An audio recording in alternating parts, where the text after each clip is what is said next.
All right. Good morning, everybody. Morning, Or morning. what's good? So today we're gonna be closing out the chapter of Courage is Calling by Ryan Holiday, and the section is part three called the heroic. And Cody, what's your takeaways, man?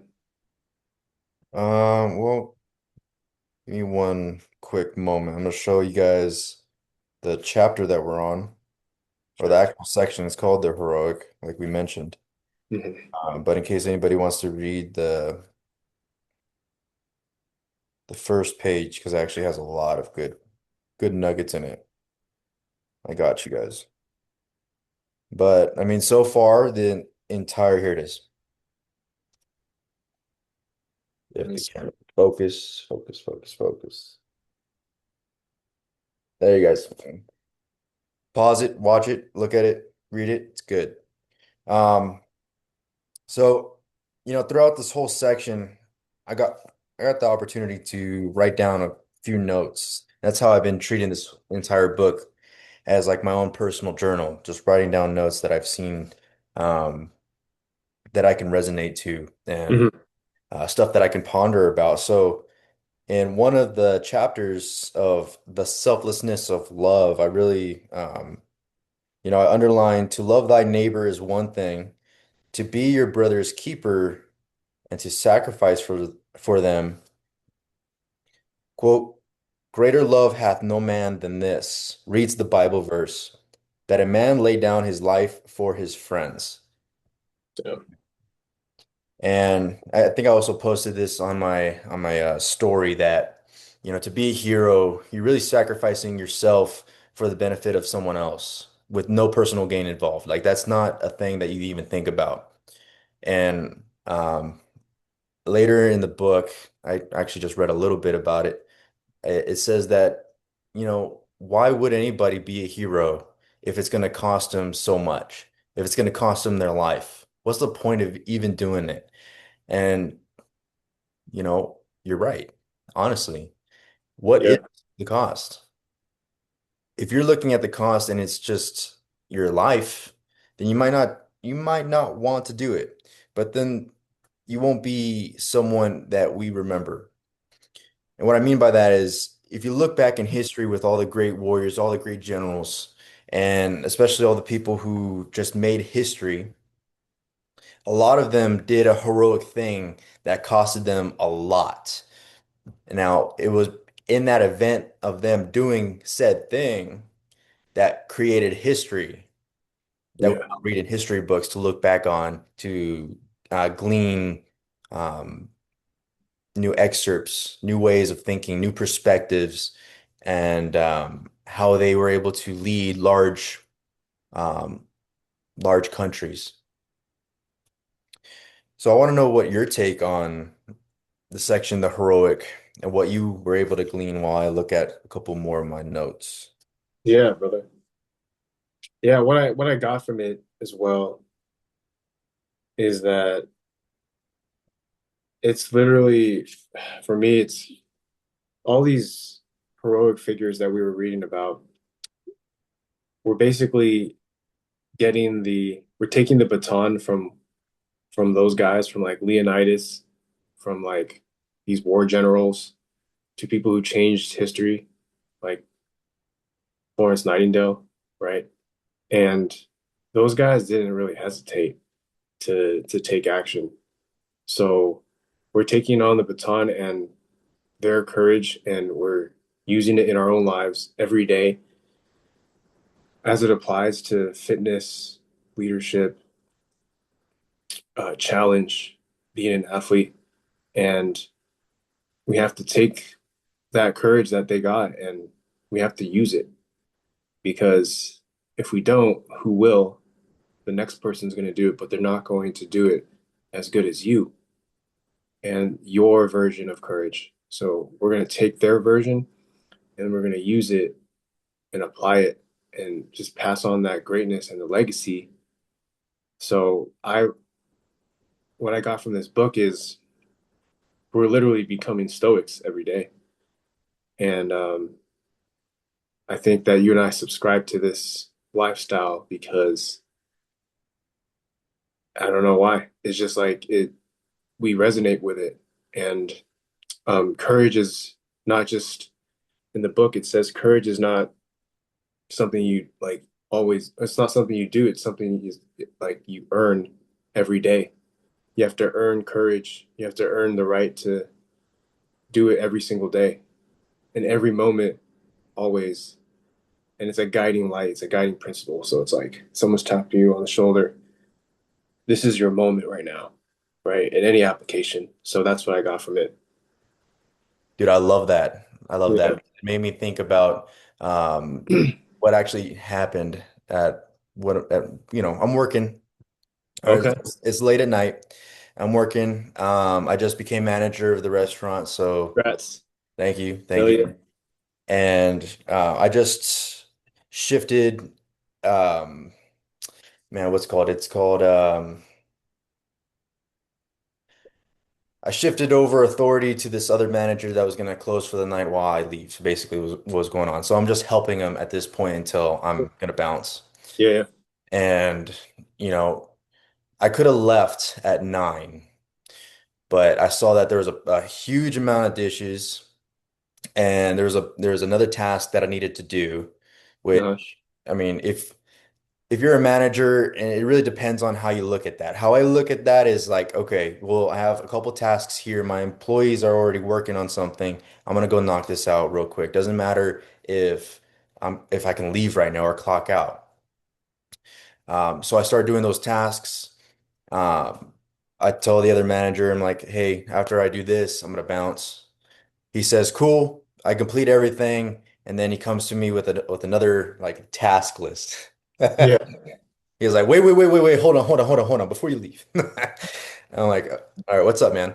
And he shows me more shit that he needs help with. So, Mhm. two things came into my head. All right, well, I can either treat this as like, oh, this fucking blows that I have to do more, even though I was doing more already. Then the second thing came into my head. That's an opportunity for me to show my value no matter if it costs more energy or if it costs more time to stay later. It doesn't matter. Because to me, that's a task that just needs to be done. So I'm gonna go ahead and get it done. And that's what I ultimately did. I left at like 10, an hour after the time I could actually clock out and whatnot. And then when you mentioned hesitating, I actually came across, Mhm. Hell yeah. God damn it. The page is just flipped, dude. I had it right here. But there is a page on hesitating, and I'll paraphrase for the sake of time. Hmm. Um, it said that, look, once you get that call to be a hero, once you get that courageous call, if you hesitate, you won't do your absolute best than if you hadn't had hesitated. Meaning, when he showed me that task list, Yeah. I had those two thoughts for like 2 seconds, and then action. I started doing the tasks. I didn't complain about it. I didn't even talk about the details of it because Yeah. it was just going to be a waste of time. It's here's a task. This is what needs to be completed. Got it. And I go ahead and I complete it. It's as simple as that. I mean, I think in a lot of our lives, in our working lives, we have a lot of opportunities to do that, and many people don't do that. Um, and I don't even say it's because they're lazy or anything of that sort, but of their perspective, knowing that if they actually did their best, they actually might succeed, and that is what scares them, is that they're afraid to be the hero that they know that they can be. And what I have to say to that is, man, dude, it's you get to choose your pain. Either you choose the pain of not accepting the call, Yep. Hmm. or you choose the pain of accepting the call. But both sides are Yeah. going to cause a level of discomfort. And Yeah. Yeah. and I think the humanity aspect of it is that you get to decide. Yeah. You're gonna experience pain either way. And that's a gentle reminder all the time. Man. Like showing up to this podcast today, give you an example, right? Like didn't you have an example of like every day like we show up to this thing, Yeah, but why? Greatness is calling for me. It's like I know that if I put this system into my life, it's gonna apply everywhere else, you know? it does. It does. It Yeah, bleeds into literally everything. I yeah, mean, just what I've been working on personally is really embodying the Stoicism principles. good man. One thing that I had an epiphany because I've been working out for a long time, man. Exercise and all that. I've been working out in total for about 8 years. And just throughout my whole journey of like, why do I like hard things? Why do I put myself in all this discomfort when I really don't have to? And what I can say is that I just really enjoy that lifestyle. Yeah, I decide that that is something I want. And yeah, it's hard, it's difficult, it's time consuming, it's energy draining, but that's mm, exactly why I love it because it forces me to do 110%. And if I'm working at 110% in an exercise, then you got to imagine at least 90% of that is going to bleed into my work life, into my relationships, into my yeah, business. And that's just a second thought. That's just something that happens naturally. But after that, having that epiphany and realizing, hey, man, that's a lifestyle that I really enjoy, I said, fuck it. I'm just gonna start yeah, embodying it. I'm gonna own it. Like yeah, this is who I am. You know, um, once you can find that secureness in yourself when it comes to either stoicism or just being more confident, whether it's exercise or just walking around, with your yeah, job, you're trying to get a promotion. Um, yeah, once you find that secureness, the world just opens up to you, man. yeah. It does. Doesn't get easier, but you get stronger. I realize that. In reading this section in the heroic, I recall a moment in my life when I had to make a heroic act of giving back. Mm, Um, so back when I was in college, I took this class. It was an engineering writing class. It's called Engineering 100W at San Jose State. mm, And I remember taking that class and like I'm a writer at first, but then when I blended with engineering, mm, it's like two different worlds coming together. So what I did was after I was done with that class, I felt like I had a call to mentor others because I found it was so easy to do. So I mm. wanted to teach other people how to do it, how to write. It's just like simple. It's like objective writing.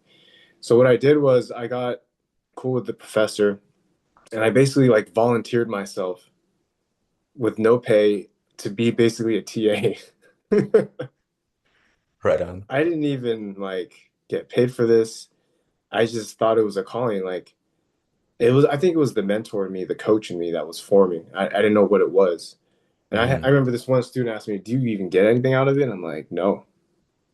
It's like, "So why are you even doing it?" And I was like, "I don't know. I like to just do this." Like, Yeah, oh, dude.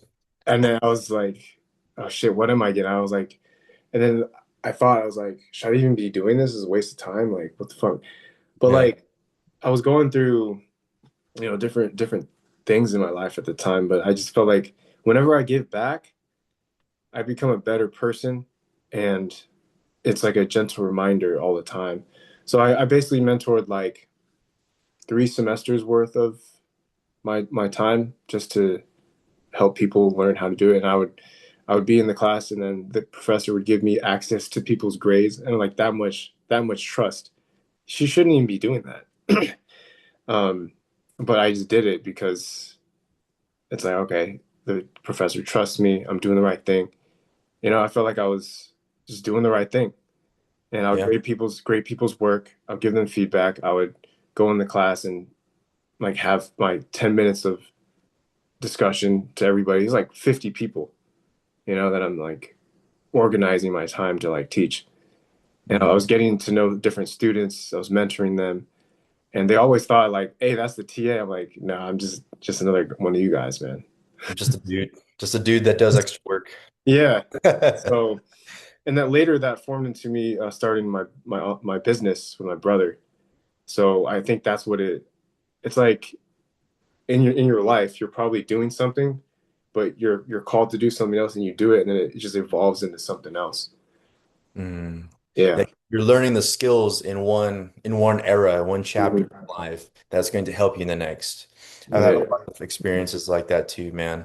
What really actually brought out was when you mentioned that when people are saying that like why are you even doing this? Yeah. Like what do you get out of it? All that. Dude, when I got my first job, I was a dish boy at this sports bar restaurant. And it was my first job. I didn't know what to expect. I was 18 years old. I just moved to Riverside. So actually how I got the job was biking every single store, just giving out my resume because I desperately wanted a job. So I was just doing everything I could. Um, Yeah. this owner called me back, said, "Hey, can you work tomorrow?" I said, "Sure." Um, I went from working as a dish boy to a cook, then Right. assistant manager, then GM. And Yeah, man.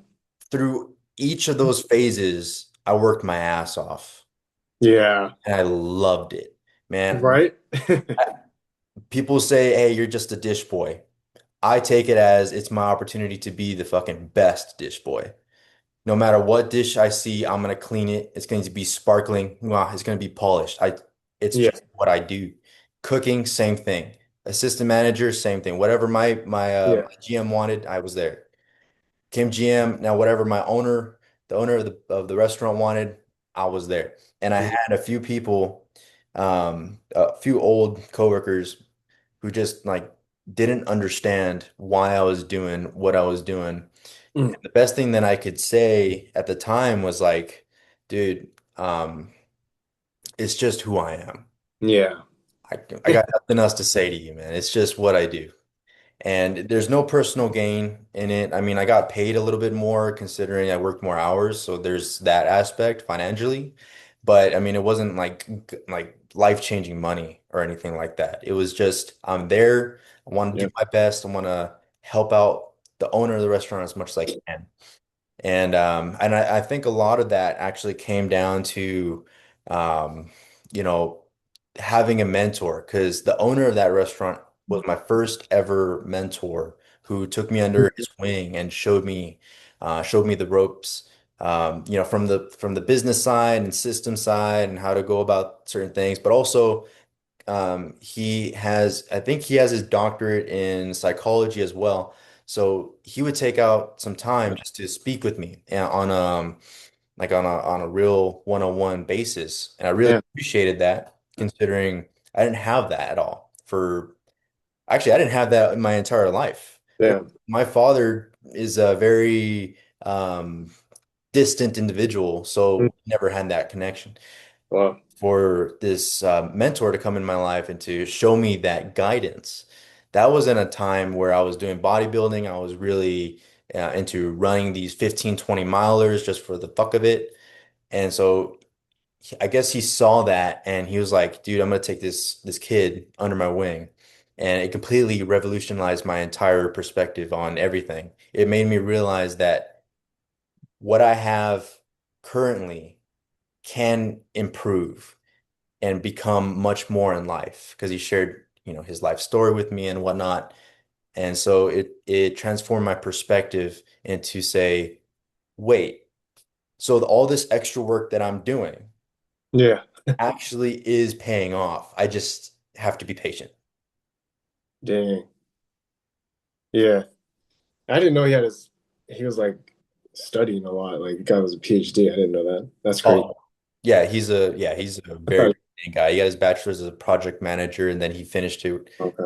doctor with psychology. So what made him want to mentor you, or was he doing that to everybody? Is that just who he is? I think part of Okay. it is that's just Perfect. who he is, and he's a really great guy. Like if you met him, you'd like him. Like he's hilarious. Yeah. Um, Oh shit. Okay. But Nice. he's also a businessman at the same time. So Yeah. I think, another part of it is give respect, gain respect. And Yeah. if you show good work ethic, great work ethic, he's Yeah. willing Yeah. to pour in more time to help you out. That makes sense. Yeah, about mentorship. I think we talked about this before, but like I think you can find a mentor in everyone that you meet. And yeah, what you said, give respect, gain respect. If you show that you're willing to show up every day to them, then you just automatically like gain a level up. You know, from like a Pokemon, right? From like you go from like this person to like 2.0 because of that mentorship interaction or Yeah. relationship, friendship. And I'm trying to see like every point of my life, I always try to find that one. There's one figure that I'm subscribing to, and I just want to learn from them. You know, Mm, it, for me, it was. I remember I subscribed to Brandon Carter.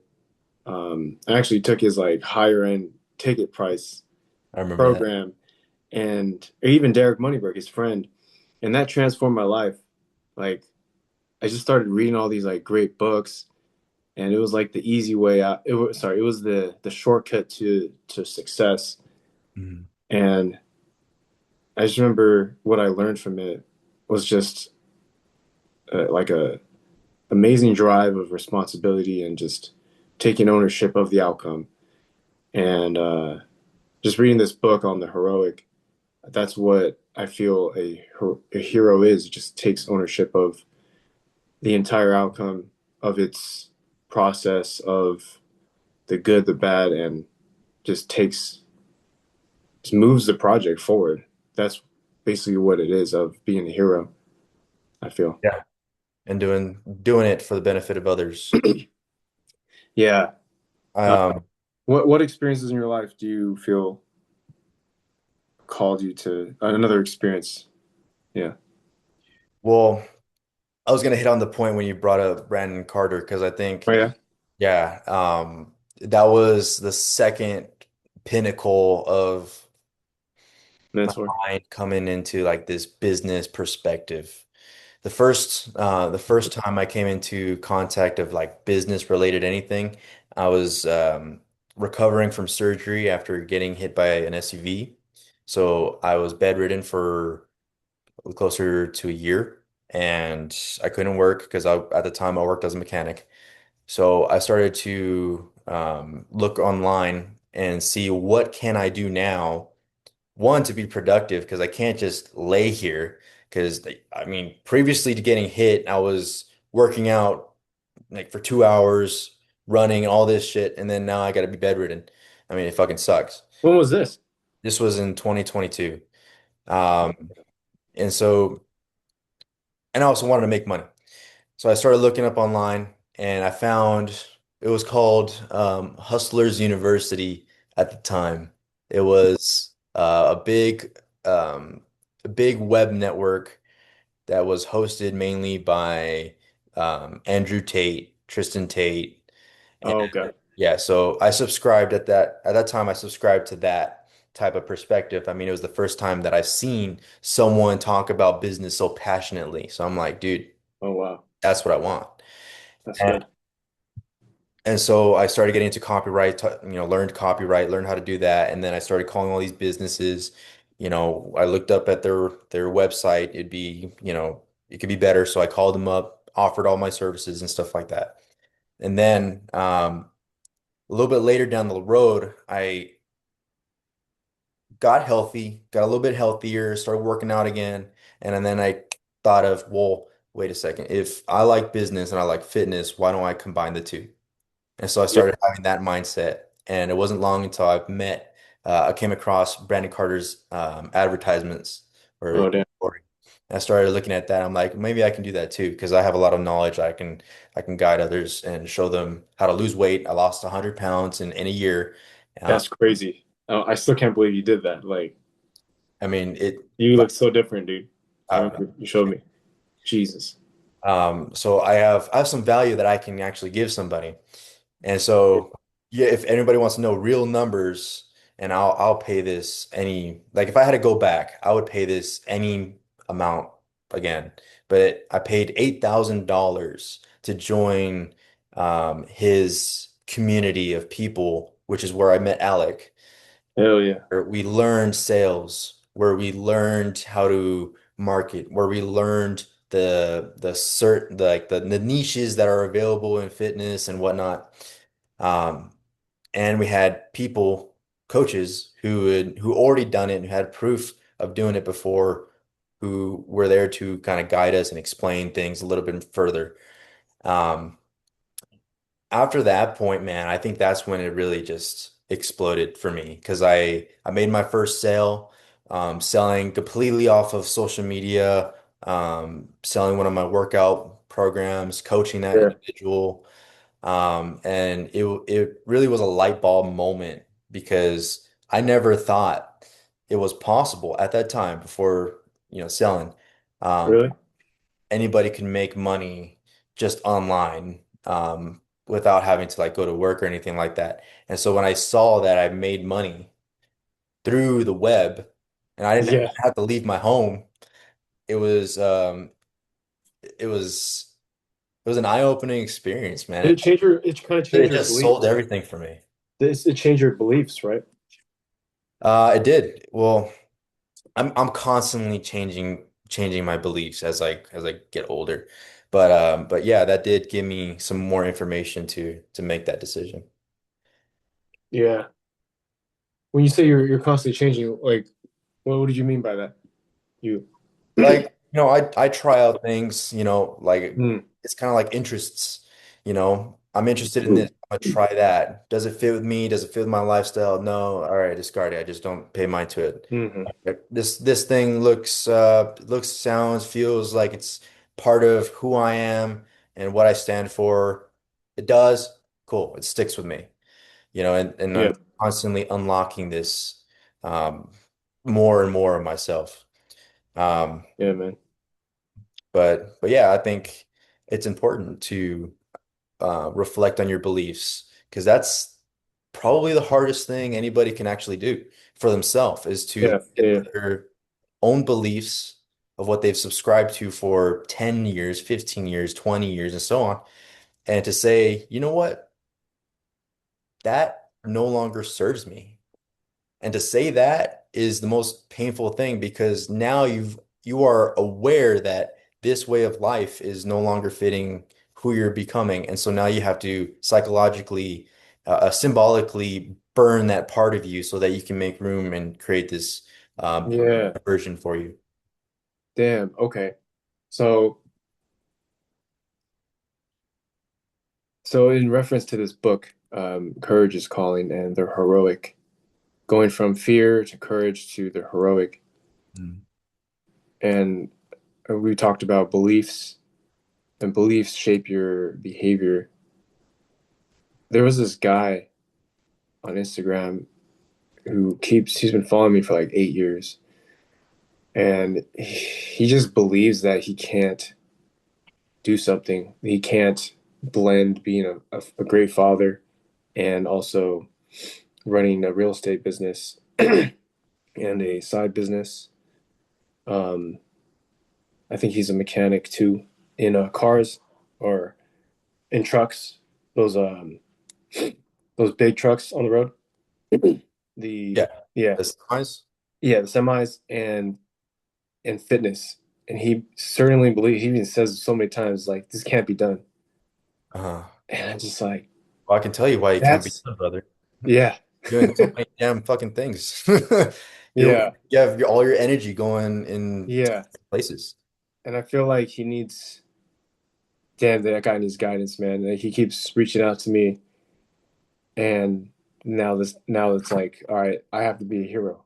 I have to kind of like tell him, you know. But I remember like, how can I? Here's a question for both of us. How can we lead somebody if we're not that ourselves? Like, if we're not fathers ourselves, like, there's a dynamic all the time. Like, let's say, um, you know. you're a leader, but you never walked in their shoes. So how do you do that? The great question because I think the best thing that we can do, since we only have our life and our experiences and the things Exactly. that we read about, Yeah. we have to imagine ourselves as them and really give them the benefit of the doubt because Yes, sir. doing that allows a sense of trust to begin to happen in between you guys. I do that all the time with my employees. They ask me a question and I may not know the answer to it. Yeah. So I tell them, look, all I can say is this, meaning from my own experiences, this is my best take on that. And you don't have to live in someone else's shoes to understand them. I think that's like the biggest misconception in society is like, oh, well, nobody understands me. It's like, I No think one ever understands anyone, really, unless they want at to, a fundamental level, unless you talk about it. Yeah. well, unless you want to. Mm, It's the same thing as like if your mom is speaking to you, she understands you. If you're speaking to a really good friend, that person understands you. true. So what makes that person different than someone else? Aside from like relationship factors and all that, it really just comes down to the want to understand. Mm, It goes back to selling, for example, is that in order to build trust, you have to convey the feeling to this other person that they are being understood. understood. Yes. Yeah, yeah. And when it comes to courage is calling, sometimes um, you know, I like to look at it as opportunities. When my employees ask me a question, Yeah, I feel very honored that they asked me a question. So I uh, I take that as opportunity. I'm like, hey, this is a great opportunity for me to build trust, very much so. to encourage this person. Um, how can I do that in a way that they want it? It doesn't matter how I give it. Yeah, I can if I can formulate it, say it a bunch of different ways yeah, where they resonate to it, that's what's going to make the biggest impact because they'll yeah. understand that in a way that will make sense in their own life. Dang. That's very heroic. That's a leadership trait. I find every time I'm interacting with my peers or colleagues anywhere, right?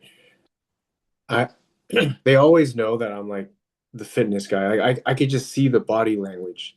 Yeah. And just like they're looking at, you know, they're like, who the The fuck? pains, the No, pains. yeah, you know. But then I'm like, I don't want them to just look at me like that. I want to change them. You know, I look at it like that. It's Mm, like I want to change the way they think about that they could be like that too. And I'm mm, just like, I'm in that moment, I'm just like, I already know they're gonna ask me, hey man, do you work out? I'm like, yeah, I was coming. So it's like, but I want to, it's like a sales opportunity to yeah. change their mindset. Be like, yeah, man, I do.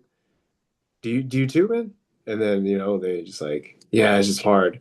And it just becomes a conversation, right? Of planting Mm, the seed of changing their beliefs. And I don't just do it for a sale. I just do it because I want to.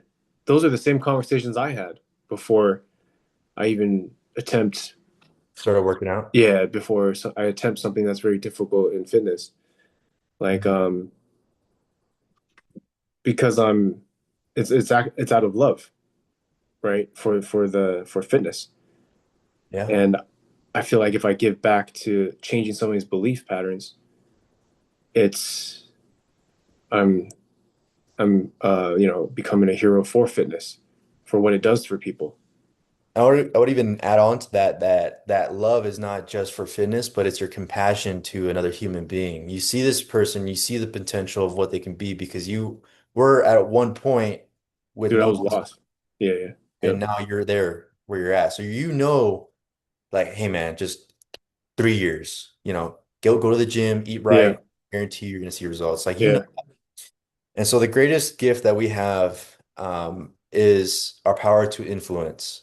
But Yeah. people don't change unless the pain of staying the same is greater than the pain of change.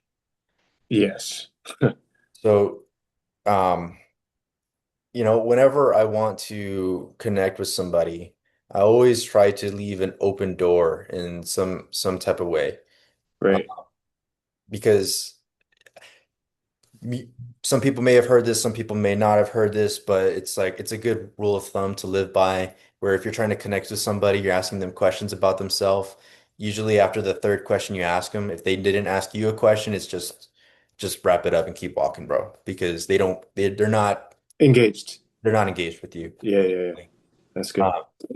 So what I learned is that, maybe they're not asking me a question or anything like that. Then I would, let's say in that scenario where I'm going to the gym and I see someone and they mention something about the gym. Um, Around that third question, I'll be like, all right, man, it was great seeing you. I'm gonna go hit the gym workout. Hey, you should hit a workout with me one of these days. It'd be cool. Yeah. And it always is always met with, yeah, sure, why not? Maybe one of these days, I don't know, maybe if I have time, whatever, yada yada yada. Dang. At least it opens the door to where I'm now considered a friendly person, to like easy to come up to, which is the main thing. You don't want to be so hard where it scares people off. I learned that throughout my teenage years because it's something you just got to learn. But that has worked out for me a lot. Damn, dude. I don't do it as much in the gym that I work out at because a Yeah. lot of times I want to get in there, get my shit done, Yeah. and then leave. I don't want to have a conversation and then my pump. Yeah. Yeah. I feel like that. It's kind of like a scheduled thing, but like courage is calling, right? It's like it's an opportunity, one moment. Maybe you need to do it. Maybe if you're stuck in a rut, yeah, sometimes I feel like maybe I just need to change the routine a little bit. Maybe that one pattern interrupt is what's needed. Maybe. Yeah, It I could feel be, that. dude, it could be like the smallest thing. This Uh, gesture, yeah. Yeah. yeah. But I like to look at everything as an opportunity. There's always an opportunity. No opportunity and everything, yeah. Yeah. When my wife and I got back from the Bahamas, um, went to our car, parked in the car garage, and my tire was flat. I'm like, Mm, dude, I have Continental tires.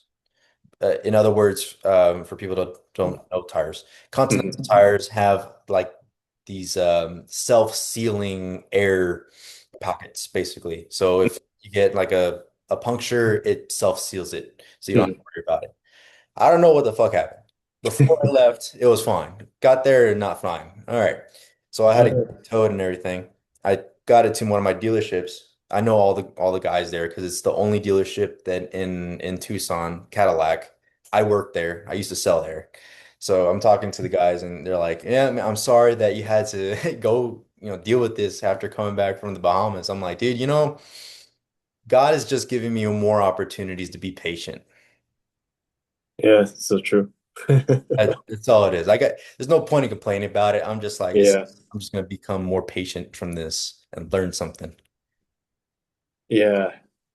Damn, it recalls something in the book that I read. It was it's like music or it's like a dance. Just this all this stoic stuff that we're reading. Mhm. It's just life throws you this and you take it and then you just change your response based on like all this reading stuff that we're doing. And then you change the response, you make it the right response, I feel. Um, I'm just looking at the three books that are in the series right now. It's like right thing right now, and then you form wisdom, and then you just like recycle it. Mhm. Yeah, that's true. So You know, I would also say that we talk so much about accepting the call to courage, but what about the times that we failed to accept the call or we just rejected the call for whatever yeah, reason. We choose not to do it. You know, it doesn't feel good because it gnaws on you. It's like it's like telling yourself, I'm gonna start a new workout regimen tomorrow, Uh, and the next day comes and you don't work out. yeah, It doesn't that just go happened. away. It stays in your mind and Yeah. it gnaws at you. I know this from personal experience because every time I tell myself, let's say I'm gonna do a workout and then I Mhm. sleep in and not do the workout early morning how I wanted to, I just think about that. Like for a good few hours of my day, I'm just like, man, I could have been ahead of the eight ball. Yeah, So I gotta work double time today.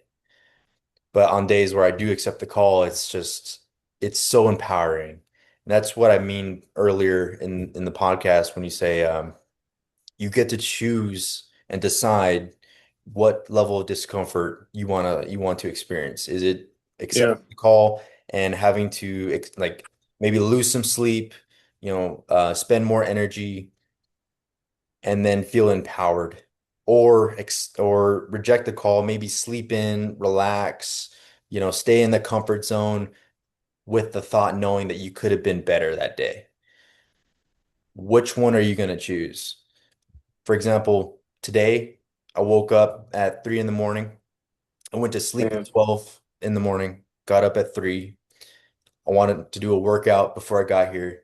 Ended up spending an hour on the toilet because Chick-fil-A just did me so wrong with the fiber. Got to the gym at 4 or something. Got everything that I needed to get done as quickly as I could with, you know, as less rest in between my sets while not sacrificing um, hypertrophy.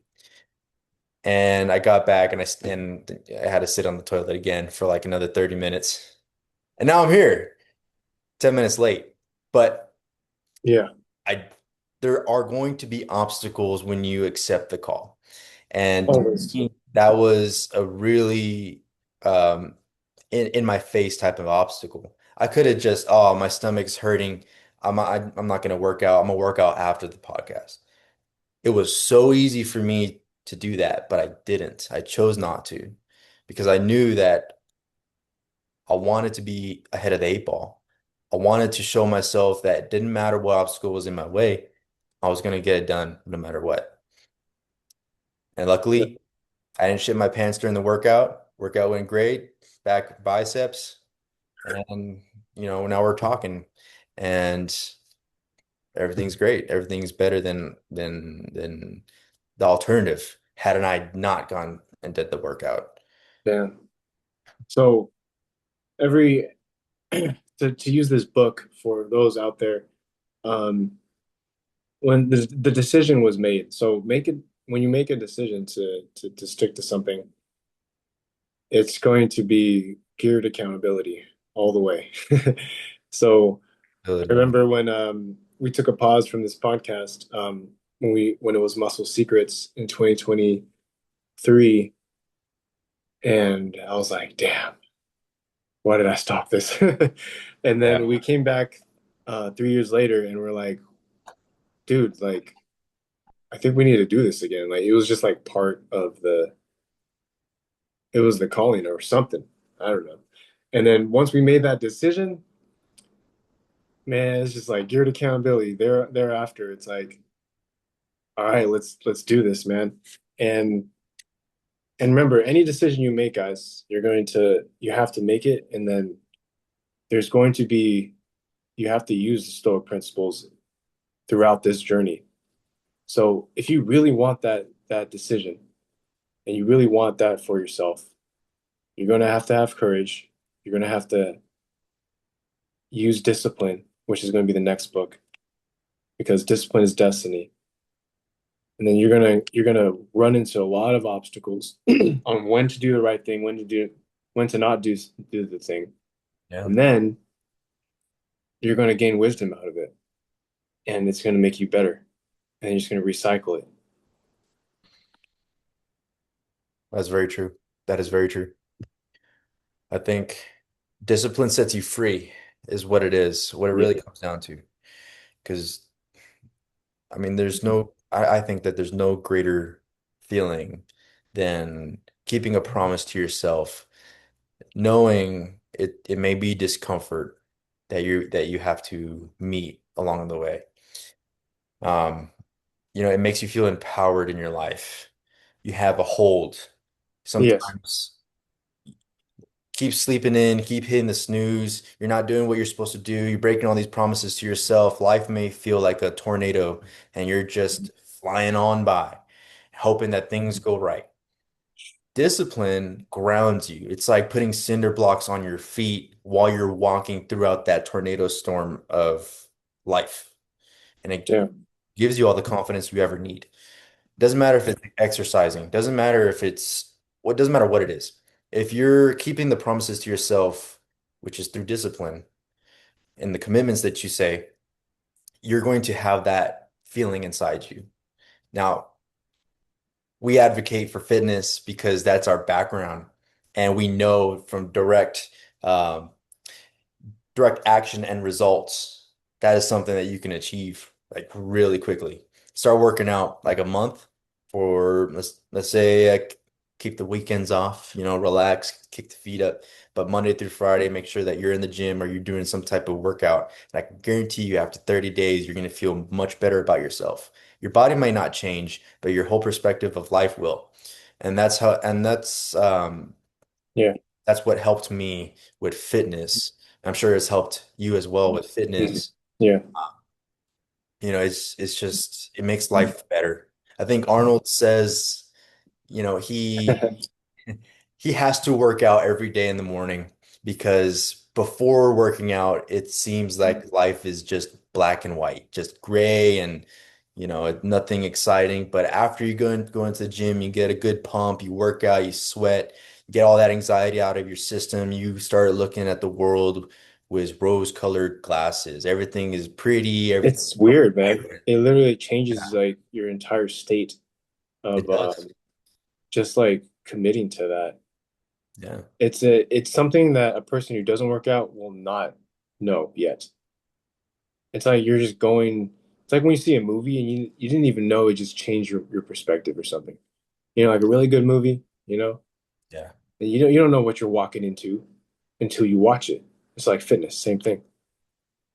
Once you do it, once you commit to a program, but it has to be a program. It can't just be like random, right? But Or try this, man. yeah, man. Like this can be like the easiest thing anybody can do. Yeah, try yeah. Choose a day out of the week, whatever day works for you, whichever day you have more time, and go outside, not on a treadmill, and walk 3 miles wherever you want. Go out hiking 3 miles, whatever it is. Yeah, yeah. You can bring music, listen to a podcast. I can guarantee you, if you listen to a podcast, you're probably going to take your headphones off in the middle of that walk because it's going to feel good. Once you're done, Good place. I want you to reflect on your experience on that walk and how you feel at that moment because you're going to feel much better than you did prior. Matter of fact, take a little video or just take a mental note of how you are feeling before the walk.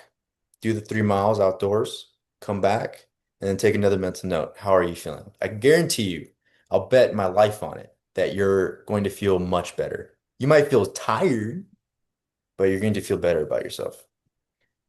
Matter of fact, I'm actually working with one of my buddies, old high school buddy. He's a good dude, family guy now.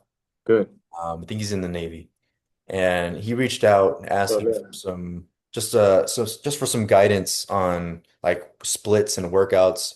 So I gave him a workout Good. plan, and one of his goals is to get athletic, get lean, get good looking again. He got a little chubby over the years. Hey, we all do eventually, and then Yeah. come back down. I get it. It's fine. Some people don't, but um, so I helped him, give him the workout plan, and I gave him some guidance. And then I said, dude, honestly, prioritize doing 3 miles. I think I told him 3 times a week. I think it was 3 times a week. Something that you can do manageable, that you can manage his progress. Yeah, yeah. I think it was 3 times a week because every other day I had him doing workouts. But yeah, do 3 miles of cardio. I think I said running. Um, but if you do 3 miles, running, biking, walking, doesn't matter what it is. As long as you're just Mhm. doing those 3 miles, you're going to you're going to accelerate the progress that you're going to be making throughout the fitness journey.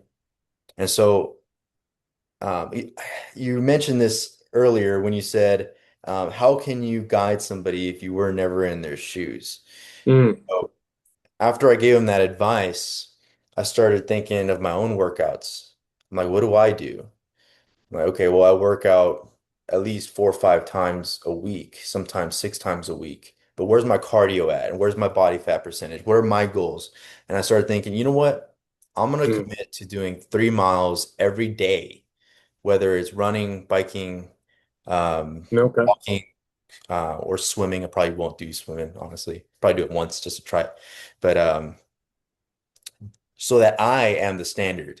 So if I'm asking someone else Yeah, to commit to doing 3 miles or 1 to 3 miles 3 times a week, then I now have the confidence to say, look, I've been doing 3 miles every day, I'm doing it too. Yeah, and I'm yeah, at this level. I don't expect you to do yeah, that level, but since I am, I also know that you can do it too at a lower level. yeah.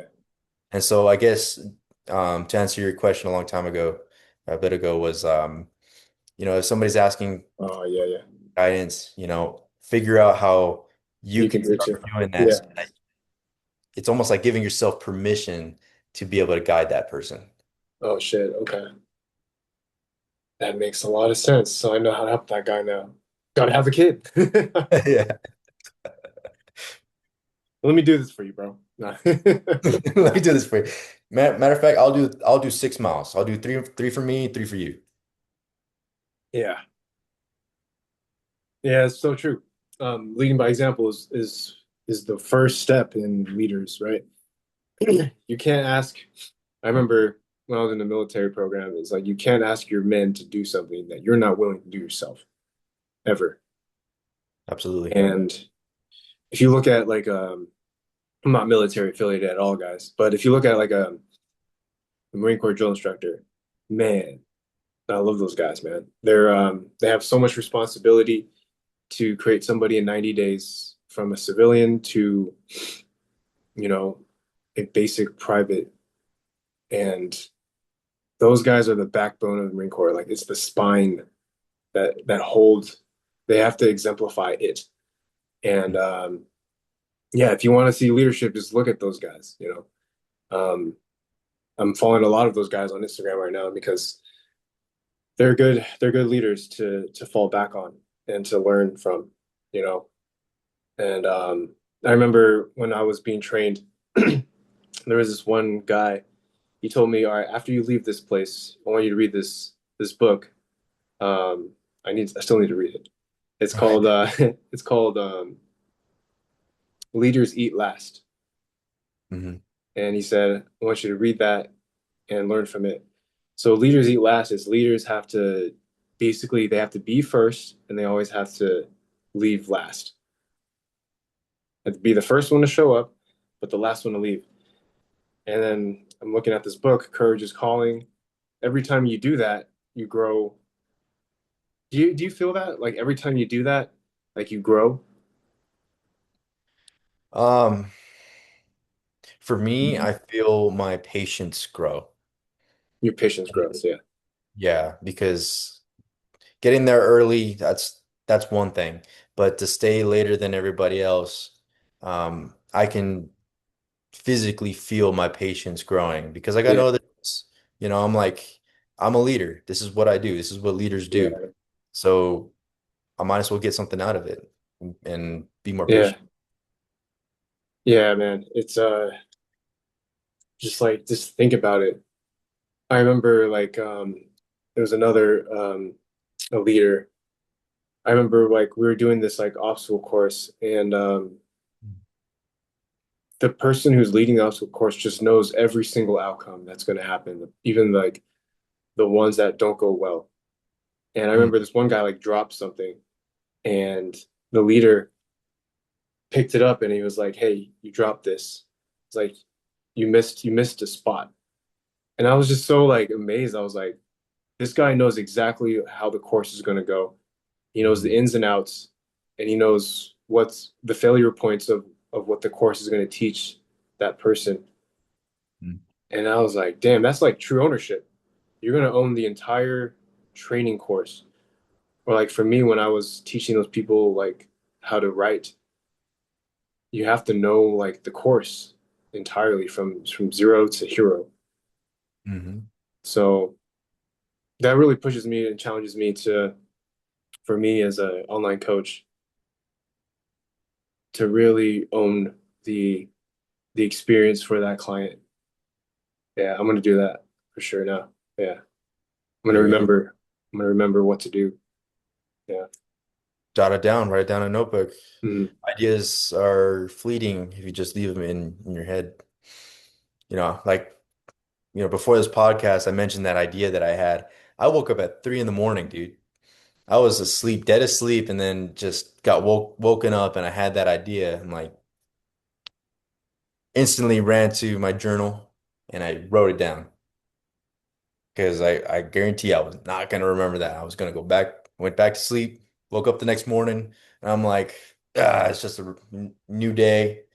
Oh, look, my journal's right here. What did I write? Oh, no shit. That idea that I had, you know. But you are absolutely right. You have to know the entire course, especially when it comes to something that you're teaching someone else. I think that also proves like that you are someone that someone else can look up to for advice, to learn from. Maybe you don't have all the answers, and that's okay. Yeah. But at the basic foundation, you know that if you go from A, B, C to D, you're going to get X results. And usually when someone is seeking out another person to learn something from, usually they'll have like A and B, but they just need like C, or maybe they have A and D, but they don't have that middle part, and you're kind of there to help clear the woods and to Yeah. guide them. That's, being a new manager for this restaurant. Yeah, man. Um, my So I have a game plan, my strategy. I want everybody to be cross-trained. I want Oh everybody, yeah, like that one experience. Yeah. yep, I want everybody to be great at what they do, but I'm going to improve on my tactic of what I did in the past. And I think this time I'm just going to, for the first month or so, I'm just going to watch. I'm going to observe everyone Mm. doing their thing, see who's good at what. Yeah. And the next phase would be moving people to what they're not good at, not the entire Mm. day, but just to get them trained on those aspects a little bit better. That'll probably take 2 months or so if I want to play it right and want to make sure that I'm um, um, being as encouraging as I possibly can without being authoritative and totalitarian. Um, Okay. Nice. And the final phase would come out to everybody being cross-trained. And I've seen it So, happen. I know I can do it again. I mean, it's the reason why I became a manager so damn oh, they fast. hired you, bro. Yeah. You have the skills. I Yeah. do. I came up to this restaurant. At first, I just wanted to be a team member. I'm like, dude, just be a team member. And then they saw what I was doing. They're like, Hold up. hold on, we're gonna send you to manager certification thing. And I'm like, all right. So I just been riding the wave, man. Yeah, my boss is like telling me like I got plans for you. I'm like, send them my way, man, All because right. I'll I'll make it happen. Um, Dang. Okay. yeah, Nice, man. So knowledge, right? Like I was reading a little bit of Relentless by Tim Grover. It goes something like confidence versus cockiness, right? Mhm. He said confidence means recognizing something isn't working and having the flexibility and knowledge to make adjustments. So, okay. And then cockiness is the inability to admit when something isn't working and Yeah. repeating the same mistakes over and over because you stubbornly can't admit you're wrong. So that just really put me into perspective this week for me for the Mhm. Curative Accountability podcast. I was like, so you have to have knowledge, applied knowledge to really knowledge is competence, competence breeds confidence. Mhm. You have to admit that you don't know something. So I encourage everybody here watching, go ask somebody that you highly look up to or that's your peer and ask them, Like us. hey, yeah, what is it that I need to work on? What do you feel like I just want your honest opinion. What is it that you think that I'm lacking in? And just be very vulnerable. And then they're gonna tell you. And of course, they want you to be the best, right? So go ask Mhm. that person and let that change you, you know? Yeah, yeah. Um,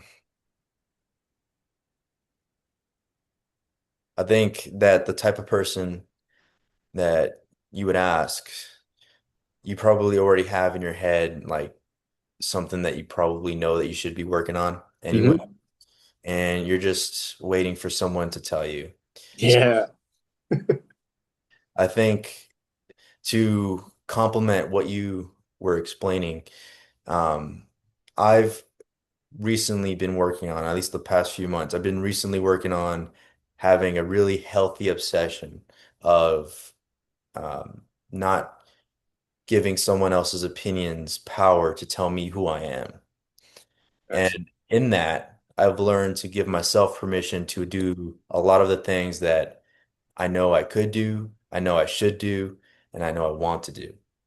And so I think that's one step from what you were describing is that go to that person. If you really truly trust that person and be vulnerable with them, they'll tell you what you need to work on. The next level to that is to being comfortable with who you are and not allowing anybody else's opinions from holding you back to doing those things that you know that you could be great at. Uh, a realistic example is just recently, for the people that are on my Instagram, um, I'm starting to post these videos of me talking. And Good, dude. it took me a long time to get to that point because of fear. I was scared of what other people were thinking about me. Am I saying, You have a gift, man. Sorry, you have a God, gift. I appreciate that, but You that have I to. mean, Yeah. it that's so interesting. Like it's only a gift when you use it, Yeah. right? And for the longest time, I was afraid of all these different things that could have may happen. You know, what if somebody texts me and says that like they hate everything about me or whatever, and getting to a point, a healthy obsession in my life to say like, well, that's just their opinion. Like it doesn't have to have any weight on who I am as a person. But if Awesome. I'm having these things that I want and I know I should probably say for someone out there that is listening who just needs a little bit of guidance, they're Yeah. not helpless or anything like that. They're a strong Yeah. individual, they know that they can be great at multiple things. Maybe they need some words of encouragement, or maybe they just need to see someone else doing it so that they can shred off the fear and allow themselves to do it. And so I say these things and I take a video of basically what I'm thinking at that moment Nice. for that person.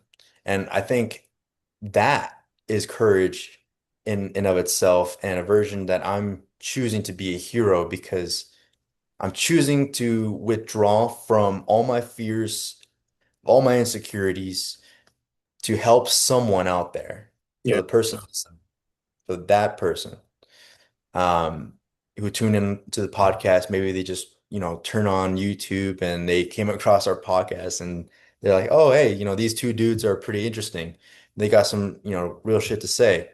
We appreciate those people. And that's who I ultimately do this for. Yeah. Um, Again, that is a real life scenario for me right now. I mean, I just gotten over that like 2 weeks ago. Sick, dude. That's good. You're applying it, man. Yeah. Yeah. Awesome. So yeah, guys, that was the book, man. Courage. You've seen like 4 episodes or 5 episodes of our application of it throughout the month. And it's good that, we're talking about it and, we're living it. So whoever's listening out there, remember, you could probably see the changes that we experienced just by, if you watch those 5 episodes, I'm definitely a different person now. Yeah. So welcome to the book club. Welcome to the book club. You know, Welcome to Geared Accountability. welcome to Geared Accountability. And moving on to the next book, guys, is going to be Discipline is Destiny. Yeah. And that's the next series of our mentor, Ryan Holiday, our ghost mentor, and in his book, the Stoic Virtue series. And there's 4 books: Courage is Calling, Discipline is Destiny, Right Thing Right Now, and Wisdom Takes Work. Those are 4 cardinal virtues. Cardinal, it's like north, west, south, east. Hmm. They fall on each other. They're all this revolving circle. So we're going to go through it in that series as we, experience life and keep, stay tuned to our weekly life experiences and how we're going to explain it to you, like how it relates to these books. And yeah, man, anything you got to say, man? No, I just want to appreciate everybody for tuning in and listening to us blabble for the past hour and a half or something. Um, Thank you guys. If you guys do really like listening to our podcast, please leave a like, post a comment, let us know your thoughts. Let us know if there's anything that you want us to talk about, maybe shine some light on. Pretty much anything would be awesome to support us, to push us out more out Oh to the yeah. algorithm. That way we can reach more people the Yeah, same. yeah. If you guys haven't already, go ahead and follow my Instagram at Kodie, Kodie underscore Gutierrez, Gutierrez. And the podcast Instagram is Geared Accountability Podcast. Alec, where can they find you? Yeah, you can find me at Alec Murillo Fitness. That's ALECMUR, one R, okay, ILLO Fitness. And find my Instagram and Facebook. Working on my LinkedIn as well soon. And uh, yeah, let's do this, guys. Right on. Well, stay tuned for next week when man, we're gonna go over discipline is destiny, huh? Yeah, Yep. Look at that. The next book. Oh, yeah, man. you want a thumbnail? How do I Yeah, thumbnail. about that? All That right, bro. may or may not work. All right, guys. Appreciate you guys tuning in and look forward to seeing you guys again next week. For sure. And Cody, I sent you something on the Google Doc, and then we'll just fill it out as we go. Let's do it. All I'll look right. at it. Appreciate your time, brother. See All you right, brother. next week. See you next week, man. Kill it. All right.